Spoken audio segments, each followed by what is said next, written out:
Hi, my name is Carly, and my favorite subjects are math and science.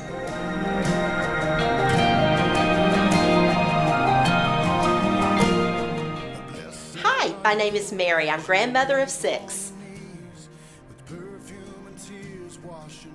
Hi, I'm Brian Anderson, and this is my story. Growing up, my mom would take my brother and I to church on Sundays. My brother and I viewed this as more of a chore and just something we had to do and get out of the way, 1 hour a week. I learned through growing up that as long as I achieved certain tasks within my life, I could kind of live the way I wanted.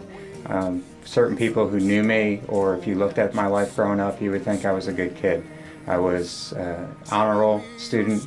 I was president of the 4-H club for several years. I was an Eagle Scout as well. But really my philosophy from about the age 12 on was work hard, party harder. And so throughout my youth and into my college years and even into my early adulthood, I just lived the way I wanted to live.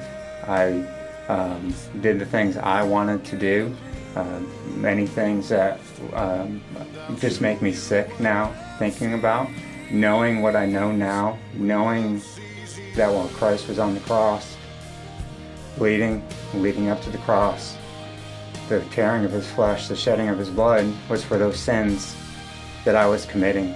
Upon moving to the Atlanta area, God put several families in our lives to continue to guide us, and I was still blind to it. One family in particular, Jane and Scott Britton, they were very influential in our lives. Every time we got together, Scott would just talk about scripture and share about the Lord, and that's all I ever heard about, and would think, doesn't this man talk about anything else? But was always polite and cordial and would listen through it. After about 2 years of living in Atlanta, and everything came to a head. And during that time of trial, I didn't call any of my old buddies that I ran with for the 30 years prior. I reached out to Scott.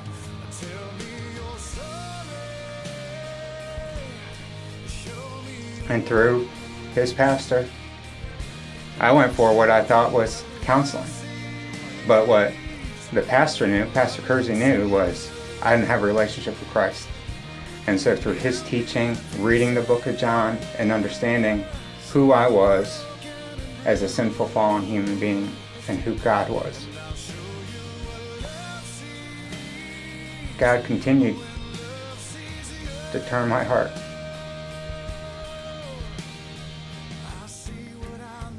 And I used to think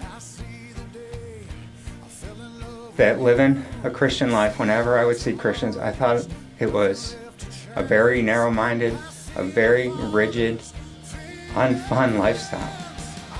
And as soon as God turned my heart, the emptiness that I had been trying to fill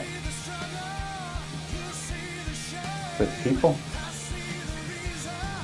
with materialistic things, with other substances and influences around this world that I could never fill, Christ filled. The Britons that were so influential on our lives, they're family.